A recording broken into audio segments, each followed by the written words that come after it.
Sudah menyala mic-nya, tidak usah dipencet-pencet. Assalamualaikum warahmatullahi wabarakatuh. Saya Bu Yanti, Jamaah Tahsin Masjid Al-Hikmah.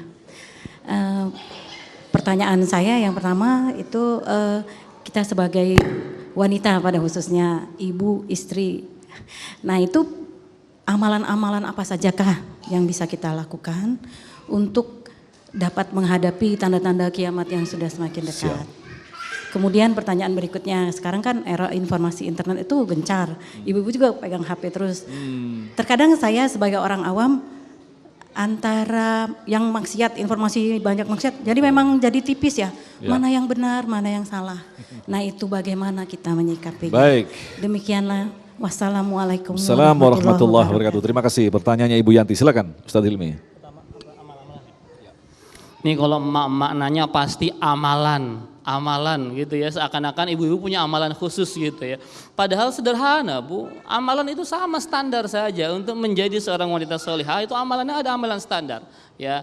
Yang pertama, jalankan semua kewajiban sebagai seorang muslimah, taat sama suami ya, perbanyak zikir. Ibu tahu nggak, bapak tahu nggak zikir yang paling Rasul suruh banyak-banyakin itu apa? Mengingat apa?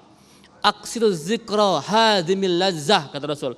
Perbanyaklah engkau mengingat pemutus kelezatan, yaknil maut, yaitu kematian. Zikir-zikir ingat mati, ingat kiamat makin dekat, ingat kematian. Karena dengan seperti itu kita jadi eling, Pak. Ya, guru terbaik adalah ketika kita melihat sebuah kematian. Bapak Ibu, kalau kita tahu bakal mati, insya Allah nggak terpikir di otak kita untuk berbuat maksiat. Karena kita pasti mati. Itu Bu, zikir ingat mati, ingat mati, ingat mati. Ya Bu ya, jadi perbanyak mengingat kematian. Lalu yang kedua tadi Pak Mas Agung, tentang apa yang kedua itu? Tentang ibu-ibu di dunia media sosial. Media sosial. Jadi artinya ibu juga terlibat dalam media sosial sama anaknya.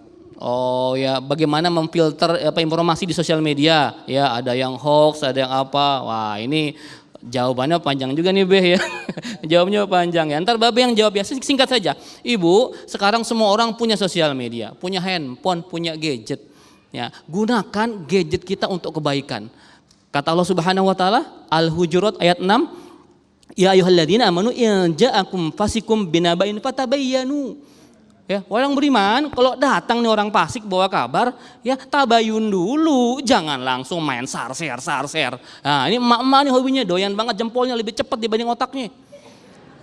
Ya Bu ya, saring Bu. Nah, saring dulu, filter dulu. Kalau memang itu valid, bukan hoax, baru di share. Nanti Babe akan ngelasin. Insya Allah. Babe, ada tambahan. Saya tambahin, Bu, kalau ada berita apapun sampai ke ibu pertama harus cek benar apa salah. Kalau ternyata benar, sebar jangan. Kalau ternyata benar, sebar jangan. Jangan dulu, kalau ternyata benar, cek lagi bermanfaat enggak. Nah kalau benar bermanfaat, sebar jangan. Jangan dulu, karena ada berita benar tapi enggak manfaat, ada. Contohnya apaan? Monas, pengumuman Monas ada di Jakarta Pusat, sebar jangan. Nah nggak usah disebar, semua juga tahu. Benar beritanya, manfaat beritanya, dan sebar jangan.